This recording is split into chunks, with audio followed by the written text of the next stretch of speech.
इस वीडियो में हम मोंटे कार्लो फैशन लिमिटेड के बारे में डिटेल डिस्कशन करेंगे। इसका Q4 का रिजल्ट आया था 2 दिन पहले, उसका एनालिसिस करेंगे। उसके साथ उसका बिजनेस मॉडल देखेंगे और उसका जो कॉन कॉल वगैरह हुआ है और मैनेजमेंट जो गाइडेंस वगैरह दिया है उसके बारे में इस वीडियो में हम डिटेल एनालिसिस करेंगे। तो चलिए वीडियो को स्टार्ट करते हैं with the business model analysis. तो पहले अगर आप देखेंगे मोंटे कार्लो फैशन एक प्रीमियम और लग्जरी सेगमेंट में काम करते हैं। इसके पास बहुत सारे डिस्ट्रीब्यूशन चैनल है। इस बहुत सारे डिस्ट्रीब्यूशन चैनल के थ्रू ये अपने प्रोडक्ट को सेल करते हैं। अगर आप इसका डिस्ट्रीब्यूटर चैनल के बारे में देखेंगे तो ये लोग EBO है। EBO मीन्स एक्सक्लूसिव जो ब्रांड स्टोर जो है, ब्रांड आउटलेट है इसका मोटा मोटी 497 इसका एक्सक्लूसिव ब्रांड आउटलेट है। इनमें से ये फोको और फोफो इस दोनों सेगमेंट में ये काम करते हैं। ये यानी कि इसका खुद का स्टोर भी है और ये फ्रेंचाइजी ओन स्टोर भी इनके पास है। तो उसके बाद MBO यानी जो बड़े साइज का जो छोटे छोटे जो दुकान होते हैं, जो मल्टी बिजनेस आउटलेट जो होता है, जो छोटे छोटे जिसके पास 2-3 स्टोर है या फिर 2-3 शॉपिंग मॉल तरह का है, इस तरह का जो इस कस्टमर है इनको भी ये लोग अपना माल वगैरह सेल करते हैं। तो इससे भी इसको इनकम आते हैं। उसके बाद अगर आप MBO का स्टोर देखेंगे तो ऑलमोस्ट 1600 इसका MBO का स्टोर्स है। इसके पास जो नेशनल चेन जो शॉप है NCS नेशनल चेन शॉप, यानी अब जो जैसे आपका सुपर स्टॉप हो गया, फिर आपका रिलायंस ट्रेंड हो गया, इस तरह का जो आउटलेट है, ये इस तरह का जो शॉपिंग मॉल है, तो इसको भी ये लोग अपना प्रोडक्ट वगैरह देते हैं। अगर आप रिलायंस ट्रेंड पे जाएंगे तो उनमें आपको मोंटे कार्लो का एक सेगमेंट देखने को मिलेगा। इस तरह से ये लोग बिजनेस करते हैं। उसके साथ इसका SIS है, यानी कि शॉप इन शॉप्स भी है। शॉप इन शॉप्स मीन एक बड़े स्टोर के अंदर इसका एक छोटा वाला एक जो स्टोर, इसे कहते हैं शॉप इन शॉप्स।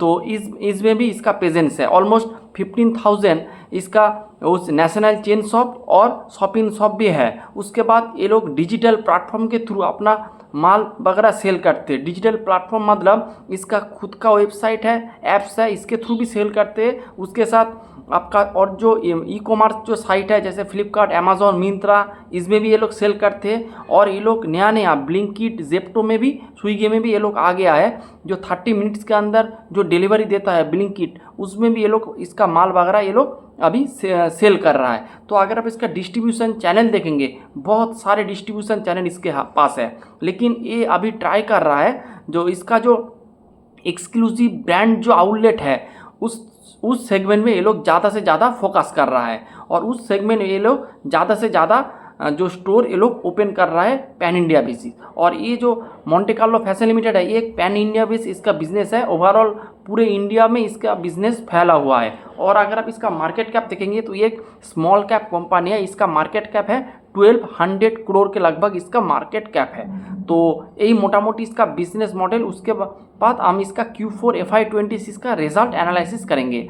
तो आप देखेंगे इसका रेवेन्यू Q4 में बहुत अच्छा आया है। इसी वजह से हम इस बिज़नेस को एनालिसिस कर रहे हैं। और ये बिज़नेस हम पहली बार मेरे YouTube चैनल में पहली बार इसको एनालिसिस कर रहे हैं। तो इसका रेवेन्यू अगर आप देखेंगे तो 36% से इसका रेवेन्यू ग्रो किया है। और FY26 में 16% से इसका रेवेन्यू ग्रो किया है। इसका EBITDA ऑलमोस्ट 4x हुआ है। और FY26 में 21%। तो इसको ऑपरेटिंग लेवरेज मिला है क्योंकि रेवेन्यू ग्रोथ से ज़्यादा रेट से इसका जो EBITDA ग्रो कर रहा है। फिर अगर आप इसका पैट देखेंगे तो पैट भी -10 करोड़ से बढ़कर हो चुका है 5 करोड़। और FY26 में पैट 38% से ग्रो किया है। पैट मार्जिन भी इम्प्रूव हुआ है, EBITDA मार्जिन भी इम्प्रूव हुआ है। अगर आप इसका वॉल्यूम के बारे में देखेंगे तो Q4 में इसका वॉल्यूम 18 से 20% से ग्रो किया है। और रिमेनिंग जो पार्ट है वो वैल्यू ग्रोथ से आया है। रेवेन्यू ग्रोथ का 2 पार्ट होता है, एक होता है वॉल्यूम ग्रोथ और एक होता है वैल्यू ग्रोथ। दोनों का मिक्सचर होता है रेवेन्यू ग्रोथ। और FY26 में अगर आप देखेंगे 12% से इसका वॉल्यूम ग्रो हुआ है। तो इसका वॉल्यूम भी ग्रो हो रहा है, उसके साथ वैल्यू भी ग्रो हो रहा है और तो रेवेन्यू भी ग्रो कर रहा है। उसके साथ अगर आप इसका सेल्स कंट्रीब्यूशन देखेंगे तो इसका ऑलमोस्ट अगर आप विंटर वेयर कलेक्शन देखेंगे तो 45% है। और उसके साथ नॉन विंटर देखेंगे, नॉन विंटर जो इसका कलेक्शन है वो 42% है। टेक्सटाइल 10% है। और इसका जूते, इसका नया सेगमेंट है फुटवेयर, इसका परसेंटेज है 2%। तो ये है इसका मोटा मोटी सेल्स मिक्स। अगर आप इनमें से देखेंगे तो इसका फुटवेयर सेगमेंट जो नया सेगमेंट है और इसका बेस बहुत ही छोटा है, तो इस छोटे बेस के ऊपर ये मोटा मोटी 150% से ग्रो कर रहा है और इसका ऑनलाइन सेगमेंट 38% से ग्रो कर रहा है, जो कि बहुत ही अच्छे है। तो ये हो गया आपका पूरा Q4 FY26 का डिटेल्स एनालिसिस। आप चलते इसका कॉन कॉल में। मैनेजमेंट ने कॉन कॉल में क्या बताया, ये जो नंबर है ये वन ऑफ नंबर है, यानी कि इसका आगे में भी इसका ग्रोथ और धीरे धीरे बढ़ता रहेगा। तो यही हम लोगों को देखना है। अगर इसी लेवल से लोग ग्रो करेंगे तो बिजनेस में मज़ा नहीं है, पी री रेटिंग नहीं होगा। अगर बिजनेस पे ग्रोथ आ जाएगा, जैसे पहले 10% से ग्रो कर रहा था, अब ये मैनेजमेंट कह रहा है 20% से हम ग्रो करेंगे, तब इसका पी रेटिंग होने का चांस है। देखते हैं मैनेजमेंट कैसे क्या बताया है। तो पहले इसका ग्रोथ के बारे में डिस्कस कर लेते हैं। अभी देखेंगे तो FY26 में मैनेजमेंट ने कहा था इसका जो रेवेन्यू ग्रोथ होगा वो होगा आपका 15% से इसका रेवेन्यू ग्रोथ होगा, लेकिन मैनेजमेंट ने जो ऑलमोस्ट 16% से रेवेन्यू ग्रोथ किया है, जो कि बहुत ही अच्छा है। लेकिन मैनेजमेंट ने FY27 के लिए कोई भी गाइडेंस वगैरह नहीं दिया है, लेकिन पहले इसका एक गाइडेंस था कि ये लोग FY27 में 15 से 20% से ग्रो करेंगे। लेकिन अब मैनेजमेंट कह रहा है क्योंकि जो अभी वेस्ट एशिया जो क्राइसिस हो रहा है, फ्यूल का प्राइस बढ़ रहा है, LPG का प्राइस बढ़ रहा है, इसी सिचुएशन में जो इंडिया में जो इन्फ्लेशन आ सकता है, अगर आपका इन्फ्लेशन आ जाएगा तो कस्टमर का जो बजट है वो थोड़ा कट हो सकता है, उसका एक इफेक्ट इसके बिजनेस भी आ सकता है। इसीलिए मैनेजमेंट ने कहा है हम लोग अगले Q2 ऑफ FY26 के बाद अपना रेवेन्यू का गाइडेंस देंगे। अभी हम रेवेन्यू का गाइडेंस नहीं दे रहा है, लेकिन मैनेजमेंट ने कहा है ये लोग डबल डिजिट से ग्रो करेंगे। तो 11, 12, 13, 15 कोई भी परसेंटेज ग्रो कर सकते हैं। तो लेकिन मैनेजमेंट ने कोई ठोस गाइडेंस मैनेजमेंट ने नहीं दिया है, तो ये बात है। उसके साथ इसका स्टोर के बारे में मैनेजमेंट ने गाइड दिया है। मैंने पहले बताया इसका फोकस अभी है EBO स्टोर को ज़्यादा से ज़्यादा खोलने का। अगर आप देखेंगे तो इस साल में इन लोगों ने ऑलमोस्ट 27 EBO स्टोर ओपन किया है, लेकिन मैनेजमेंट जो बताया था कि ये लोग हर साल 40 से 45 स्टोर ओपन करेंगे। इस मामले में मैनेजमेंट ने कहा है ऑलमोस्ट 15 से 17 EBO स्टोर को जो नॉन परफॉर्मिंग था, जो अंडर परफॉर्म कर रहा था, उसको ये लोग बंद किए हैं। इसीलिए इसका जो नेट जो EBO स्टोर खोलने का जो नंबर थोड़ा कम आ रहा है, नहीं तो ऑलमोस्ट 35 से 40 EBO स्टोर इन लोगों ने ओपन किया है। और मैनेजमेंट कहा है कि ये लोग FY27 में भी 40 से 50 नया EBO स्टोर ओपन करेंगे और पुराना कोई स्टोर ये लोग बंद नहीं करेंगे। तो नेट इसका EBO स्टोर का परफॉर्मेंस 40 से 45 स्टोर ये लोग ऐड करेंगे। उसके साथ इसका जो एरिया होता है EBO स्टोर का मोटा मोटी 100,000 से 1500 स्क्वायर फीट के अंदर इसका मोटा मोटी एरिया होता है। और मैनेजमेंट ने कहा है कुछ स्टोर इसका छोटा भी होता है, जैसे 500 स्क्वायर फीट के अंदर आते हैं।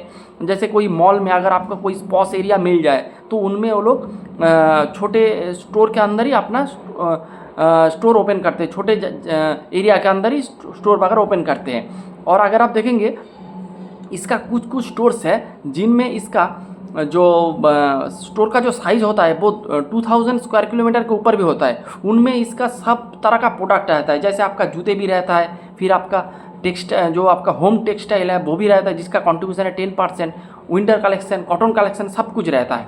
तो इसमें मैनेजमेंट ने बताया उसका बिजनेस भी और एक शिफ्ट हो रहा है। कैसा शिफ्ट हो रहा है, पहले ये लोग क्या करते थे, ज़्यादा से ज़्यादा विंटर कलेक्शन ये लोग सेल करते थे। लेकिन आप देखेंगे अगर आप देखेंगे इंडिया का वेदर का देखेंगे तो इंडिया का वेदर का ऑलमोस्ट 9 मंथ है आपका समर और 3 मंथ होता है आपका विंटर। तो अगर आपके पास विंटर कलेक्शन ज़्यादा होगा तो आपको बिजनेस नहीं ग्रो करेगा। इसीलिए मैनेजमेंट ने विंटर कलेक्शन को धीरे धीरे घटाकर उसके प्लेस पे अपना जो कॉटन का कलेक्शन है उसको ये लोग धीरे धीरे बढ़ा रहा है। इससे क्या होगा, आपका कॉटन का कलेक्शन जो होता है वो पूरे साल बिजनेस करते हैं। तो इसीलिए आप देखेंगे इसका बिजनेस में थोड़ा बहुत ग्रोथ आया है। मैनेजमेंट ने कहा है जो उसका जो नॉन विंटर कलेक्शन है वो धीरे धीरे अभी ऑलमोस्ट 50% की तरफ जा रहा है और भी बढ़ेगा नॉन विंटर का कलेक्शन। उसके साथ इसका होम टेक्सटाइल बहुत अच्छे से ग्रो कर रहा है, फुटवेयर सेगमेंट भी बहुत अच्छे से ग्रो कर रहा है। तो ये हो गया। उसके साथ इसका एक क्लोथिंग या फैशन का एक सेगमेंट है। उसके साथ और एक सेगमेंट है जो मेरे को एकदम ही पसंद नहीं आया है। उसका एक रिन्यूएबल सोलर एनर्जी का इसका एक प्लांट ये लोग बैठा रहा है MP गवर्नमेंट के साथ कोलाबोरेशन करके, जो मेरे को एकदम पसंद नहीं आया। क्योंकि आप कर रहे थे कपड़े का बिजनेस, उसके बाद आप चला गया आपका रिन्यूएबल एनर्जी में। तो ये कॉम्बिनेशन मेरे को एकदम अच्छा नहीं लगा। मैनेजमेंट ये भी कहा है कि उसके पास बहुत सारे फ्री कैश है, वो इन फ्यूचर और भी इस तरह का प्रोडक्ट, इस तरह का प्रोजेक्ट ये लोग एक्वायर कर सकते हैं। तो इस बात पे मेरे को थोड़ा अच्छा नहीं लगा है, क्योंकि आप कपड़े का बिजनेस करते करते चले गए एकदम सीधे चले गए आप रिन्यूएबल एनर्जी में। ये मेरे को ठीक पसंद नहीं आया ऑनेस्टली अगर हम कहें तो। उसके बाद अगर आप इसका देखेंगे, इसका दो मैन्युफैक्चरिंग प्लांट है जो आप है मोटा मोटी लुधियाना में है, जो लुधियाना में है। लेकिन अब मैनेजमेंट एक कोई ट्रांजिशन कर रहा है कि ये लोग अभी नया प्लान नहीं बताएंगे, और जो भी इसको माल खरीदना पड़ेगा वो थर्ड पार्टी यानी जो B2B कोई दूसरा B2B प्लेयर से लोग खरीदेंगे, अब फिर ये लोग सेल करेंगे। तो इस तरह का ये लोग बिजनेस में अभी शिफ्ट कर रहा है। और अगर आप देखेंगे इसका ऑलमोस्ट 70 से 75% इसका जो क्लोथ्स है वो आउटसोर्स है, वो आउटसोर्सिंग करके ये लोग अपना प्रोडक्ट वगैरह सेल कर रहा है। तो ये आप अगर आप देखेंगे हर एक जो क्लोथ जो कंपनी है, जो कपड़े जामा जो सेल कर रहा है, हर एक कंपनी यही सेगमेंट में, यही सिस्टम में अपना बिजनेस को रन कर रहा है, तो वो भी यही कर रहा है। और उसके साथ अगर आप देखेंगे इसका मोटा मोटी यही था, मोटा मोटी पूरा डिस्कशन। अगर मैनेजमेंट ने कोई ठोस गाइडेंस नहीं दिया है, मैनेजमेंट ने कहा है हम डबल डिजिट से ग्रो करेंगे तो 11% से ग्रो कर सकते हैं, 16% भी ग्रो कर सकते हैं, लेकिन मेरे को लगता है एक 15% ग्रोथ वाला एक इंजन है। और अगर आप इसका वैल्यूएशन करेंगे तो इसका वैल्यूएशन एकदम पानी के भाव में मिल रहा है। लेकिन यही दिक्कत होता है जो बिजनेस का लो पी और लो ग्रोथ होता है। लो पी और लो ग्रोथ में देखेंगे आपको पी रेटिंग एकदम ही नहीं होता है। इसमें क्या होता है, इसमें शेयर होल्डर स्टॉक हो जाते हैं। तो इस तरह का सिचुएशन इस तरह का बिजनेस में होता है। आपका Q4 का नंबर बहुत ही अच्छा है, लेकिन इसका जो इन फ्यूचर का जो ग्रोथ गाइडेंस है या फिर इसका जो स्टोर ओपनिंग का जो स्पेस है, ये मेरे को थोड़ा मीडियोकर लगा है। मेरे हिसाब से एक low P low growth kind of business model है मोंटे कार्लो फैशन। मेरे को इससे बहुत ज़्यादा उम्मीदें नहीं है। Q4 में मैनेजमेंट ने कहा है ये लोग अपना गाइडेंस वगैरह देंगे, तब देखते कैसे क्या होता है। अभी तक इस बिज़नेस पर मेरा कोई इंटरेस्ट नहीं है, और मेरे को लगता है ये जो 36 वाला नंबर है ये वन ऑफ नंबर है। तो यही था पूरा discussion. Hope you like the video and thanks for watching the video.